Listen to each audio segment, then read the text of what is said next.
छत्तीसगढ़ में किस तरह से अपराध बढ़ रहे हैं और किस तरीके से नाबालिग इनमें इन्वॉल्व हो रहे हैं, उसका एक नमूना जसपुर जिले से सामने आया है। इंस्टाग्राम और फेसबुक में फ्रेंड रिक्वेस्ट आया जिसका आईडी का नाम था अभिषेक बाबू करके था। जसपुर के एक नाबालिग ने फर्जी फेसबुक आईडी बनाकर 2 नाबालिग लड़कियों को फंसा लिया। मैसेज में मैं उसे बातें करने लगी, मैंने नंबर दे दिया, फिर उसने मुझे कॉल किया। न केवल उनसे दोस्ती कर ली बल्कि उन्हें मिलने के लिए बुलाया और एक लूट को अंजाम दे दिया।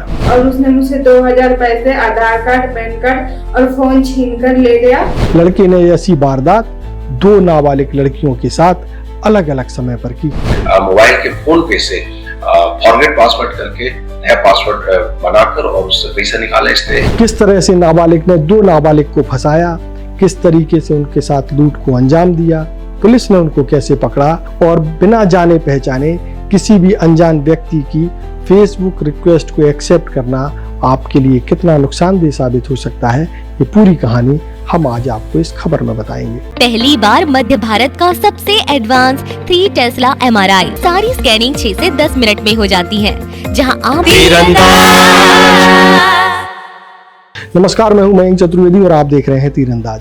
छत्तीसगढ़ में ग्राफ जो है अपराधों का लगातार बढ़ रहा है, लेकिन भले ही इसको आंकड़ों की कसौटियों पर मजबूती से ना दिखाया जाता हो, लेकिन आम जनता ऐसा महसूस कर रही है कि अपराध बढ़ रहे हैं।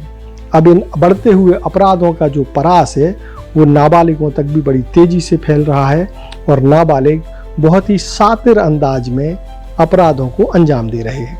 इसका एक उदाहरण जो है जसपुर जिले से सामने आया। जसपुर जिले में 3 और 4 जुलाई यानी 2 अलग अलग तारीखों में 2 अलग अलग नाबालिग लड़कियों ने एक केस दर्ज कराया, शिकायत दी और बताया कि एक युवक ने उनको फेसबुक रिक्वेस्ट भेजी थी और फेसबुक रिक्वेस्ट भेजने के बाद उनकी बातचीत होने लगी। पहली लड़की जिसने 3 तारीख को यानी 3 जुलाई को रिपोर्ट दर्ज कराई, उसने बताया कि 26 तारीख को उस लड़के ने या उस फेसबुक फ्रेंड ने उसको मिलने के लिए बुलाया। जब दोनों मिलने के लिए जाते हैं तो लड़का बाइक पर स्कार्फ बांध करके पहुंचता है। स्कार्फ यानी गमछा, जो हमारे यहाँ अमूमन इस्तेमाल किया जाता है। इस गमछे को लगाए हुए ही युवक जो है लड़की को बिठा करके कहीं और ले जाता है। दोनों में बातचीत होती है। इस दौरान लड़का जो है अपने चेहरे से गमछे को हटा देता है। जैसे ही लड़का गमछे को मुंह से हटाता है, लड़की चीख पड़ती है। क्यों? क्योंकि वो लड़का नहीं है जिससे वो फेसबुक पर बातचीत कर रही थी, जो उसका फेसबुक फ्रेंड था। यानी कि दोनों के चेहरों में बहुत अंतर था। फेसबुक पर जो फोटो लगाई गई थी वो बहुत ही स्मार्ट लड़के की फोटो थी, लेकिन ये जो लड़का था वो वैसा नहीं था। लड़की भागने की कोशिश करती है तो ये लड़का जो है उसको पकड़ लेता है, उसका मोबाइल छीन लेता है, जो करीब 11,000 रुपए का होता है। ये मामला कुनकुरी थाने में दर्ज कराया जाता है, जो कि जसपुर जिले में है। इसके एक रोज बाद यानी कि 4 जुलाई को एक और रिपोर्ट दर्ज होती है। इसमें भी नाबालिग शिकायत दर्ज कराती है। वो बताती है कि एक व्यक्ति द्वारा उसको फेसबुक के जरिए फ्रेंड रिक्वेस्ट भेजी गई थी। उस फ्रेंड रिक्वेस्ट को उसने एक्सेप्ट कर लिया और इस फ्रेंड रिक्वेस्ट को एक्सेप्ट करने के बाद दोनों में बातचीत होने लगी। यहाँ भी जो फेसबुक पर जो प्रोफाइल फोटो लगाया गया था वो भर्ती स्मार्ट लड़के का था। दोनों में बातचीत होती है। फिर लड़का जो है लड़की को मिलने के लिए बुलाता है 30 जून को एक जगह मिलते हैं दोनों। लड़का उसको एक पिकनिक स्पॉट पर ले जाने के लिए निकल पड़ता है, बाइक पर बिठाता है। उस समय भी ये लड़का अपने चेहरे पर गमछा बांधे होता है। लड़की जो है पिकनिक स्पॉट पर पहुंचती है, जो कि नारायणपुर में आता है। जब लड़का अपने चेहरे से गमछे को हटाता है तो लड़की को वो लड़का नहीं दिखता है जिसकी वो दोस्त फेसबुक पर है। लड़की भागने की कोशिश करती है तो लड़का फिर उसको भी पकड़ लेता है। पकड़ने के बाद उसका मोबाइल फोन छीन लेता है और स्थिति ये बनती है कि लड़का नारायणपुर में उस लड़की को छोड़ करके अपने घर चला जाता है। लड़की किसी तरीके से जो है अपने घर वापस लौटती है। दोनों रिपोर्ट जब पुलिस के पास पहुंचती हैं तो पुलिस देखती है कि दोनों ही मामलों में एक समानता है। पहली ये कि फेसबुक रिक्वेस्ट भेजी गई। एक समानता ये कि दोनों ही लड़कियों ने अननोन फेसबुक रिक्वेस्ट को एक्सेप्ट कर लिया। फिर जो है दोनों मिलने के लिए चली जाती हैं।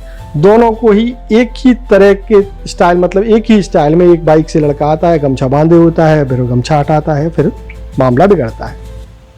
पुलिस जो है छानबीन शुरू करती है। इस दौरान पता चलता है कि जो दूसरी लड़की यानी कि जो नारायणपुर थाने में जो केस दर्ज कराया गया 4 जुलाई को, उसमें पता चलता है कि उस लड़की के मोबाइल पर उसका यूपीआई भी था। उस यूपीआई में के जरिए जो है लड़का 25,000 रुपये दूसरे खाते में ट्रांसफ़र करता है। उसमें उसका एक दोस्त भी है आरोपी का, उसके खाते में भी वो 5,000 रुपये ट्रांसफ़र करता है।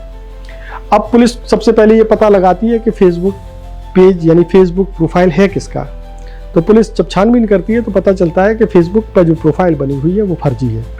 इसके बाद पुलिस उस खाते की जांच करती है जिसमें इस लड़की के मोबाइल से पैसा भेजा गया था। इसमें भी एक साजिश की जाती है लड़के के द्वारा। लड़का सबसे पहले जब उसके हाथ में मोबाइल आ जाता है लड़की का, तो उस जो यूपीआई पासवर्ड है उसको चेंज करता है फॉरगेट पासवर्ड में जा करके। और आपको मालूम है कि नंबर जो फॉरगेट पासवर्ड के लिए जो ओटीपी है उसी नंबर पर आता है जो नंबर दर्ज होता है, जो यूपीआई के लिए दर्ज होता है। चूंकि उसी मोबाइल में वो नंबर भी मौजूद था तो वो आसानी से उसका पासवर्ड बदल देता है। पासवर्ड बदलने के बाद राशि को जो है दूसरे बैंक अकाउंट में ट्रांसफ़र किया जाता है। पुलिस अब ये पता लगाती है कि ये खाता किसका है जिसके खाते में ये धनराशि गई है। इस जांच में पुलिस को ये पता चलता है बैंक के जरिए कि ये कोई 17 साल का लड़का है जो इस खाते को ऑपरेट करता है। उस खाते में दर्ज पते के आधार पर पुलिस लड़के तक पहुंचती है और उसको हिरासत में लेकर के पूछताछ करती है। तो पता चलता है कि लड़का ये इस तरीके के अपराध पहले भी कर चुका है। 2 मामले सामने आए हैं। पुलिस को एक शंका है कि और भी मामले सामने आ सकते हैं। हालांकि पुलिस का दावा है कि पूछताछ में लड़के ने अपना अपराध स्वीकार कर लिया है। अब हम आपको सुनवाते हैं जो 2 लड़कियां शिकार बनी उनमें से एक लड़की ने इस पूरे मामले को लेकर के क्या कहानी बताई, वो आपको सुनवाते हैं। जी सर जी, 20/6/2025 को मेरे आईडी में जो इंस्टाग्राम और फेसबुक में फ्रेंड रिक्वेस्ट आया जिसका आईडी का नाम था अभिषेक बाबू करके था। तो उसने मुझे मैसेज किया। मैसेज में मैं उससे बातें करने लगी और मैसेज में उसने नंबर भी मांगा। तो फिर मैंने नंबर दे दिया। फिर उसने मुझे कॉल किया, फिर बताया अपना फर्जी आईडी बताया कि कांसाबेल से रहने वाला हूँ। तो फिर उसने मुझे एक दिन बोला कि घूमने चलो करके बोला। तो फिर चिरचिरी वाटरफॉल ग्राम बासंताला गए थे, वहां पर अपना नकाब हटाया। तो मुझे समझ में आया कि ये फर्जी आईडी था इसका। और उसने मुझसे 2,000 पैसे, आधार कार्ड, पैन कार्ड और फोन छीन कर ले गया। इतना ही नहीं सर जी, और उसने मुझे मेरा आईडी फेसबुक, व्हाट्सएप, इंस्टाग्राम सब मेरे यूज करके मेरे दोस्तों को सारे जितने कांटेक्ट में है सबसे पैसे मांगता था। फिर और जो जिसने भी पैसे भी दे दिए हैं वो सब अपने यूपीआईडी द्वारा ट्रांसफर कर लिया है। कुल टोटल मेरा था 30,000 सर जी। ग्रामीण बैंक में 30,000 थे, उसमें से ट्रांसफर कर लिए हैं 30,000। फिर बाकी जितने भी दोस्तों से मांगा था सब टोटल हो गए 40,000, उसने मेरे ले लिए। तो ये थी पीड़ित लड़की जिसने अपनी पूरी कहानी बताई कि किस तरीके से फेसबुक पर फ्रेंड रिक्वेस्ट भेज करके उसके साथ चीटिंग की गई। और इस मामले में एसपी का क्या कहना है, जसपुर के एसपी शशि मोहन सिंह हैं, उन्होंने क्या जानकारी दी वो भी हम आपको सुनवाते हैं। फर्जी प्रोफाइल पिक बना के लड़कियों से दोस्ती करने वाला एक अपचारी बालक जो पुलिस ने उसे रिपोर्ट के पश्चात हिरासत में लिया। हिरासत में लेकर पूछताछ किया गया जिससे पता चला कि 2 प्रार्थियों ने अलग अलग थानों में नारायणपुर में रिपोर्ट दर्ज कराया था कि एक लड़का उन्हें इस तरीके से झांसे देके दोस्ती किया था और नियत स्थान पर बुलाता था। बुलाने के बाद में जब वो नकाब हटाता था तो लड़कियों को लगता था कि ये प्रोफाइल पिक से अलग है, तो वो डर जाती थी। और दोनों केस में इसने मोबाइल छीन लिया और इनके मोबाइल के फोन पे से फॉरगेट पासवर्ड करके नया पासवर्ड बनाकर और उससे पैसा निकाला इसने 30,000 रुपए। और इनके दोस्तों को फोन करके उनसे कुछ बीमारी का बहाना बनाकर भी पैसे लिया था। पुलिस की टेक्निकल टीम के द्वारा इसे अंततः हिरासत में लिया गया, पूछताछ किया, अपराध स्वीकार किया। चूंकि ये विधि से संघर्षरत बालक है अतः इसे जुवेनाइल जस्टिस कोर्ट में पेश किया गया है और आगे की वैधानिक कार्रवाई की जा रही है। तो ये थे जसपुर के एसपी। और इसके पहले आप पीड़ित लड़की को भी सुन चुके हैं। इस पूरी खबर में एक चिंताजनक बात यह है कि किस तरीके से नाबालिग लोग सातिर अपराध में इन्वॉल्व हो रहे हैं। ये बहुत ही सातिराना अपराध है जिसमें किसी को फ्रेंड रिक्वेस्ट भेजना, फर्जी प्रोफाइल बनाना सबसे पहले तो फेसबुक पर, फिर उसके बाद किसी को फ्रेंड रिक्वेस्ट भेजना, फिर उस फ्रेंड रिक्वेस्ट को भेजने के बाद उसको बुलाना और लूट लेना, उसके मोबाइल में जो यूपीआई है उससे पैसे निकाल लेना।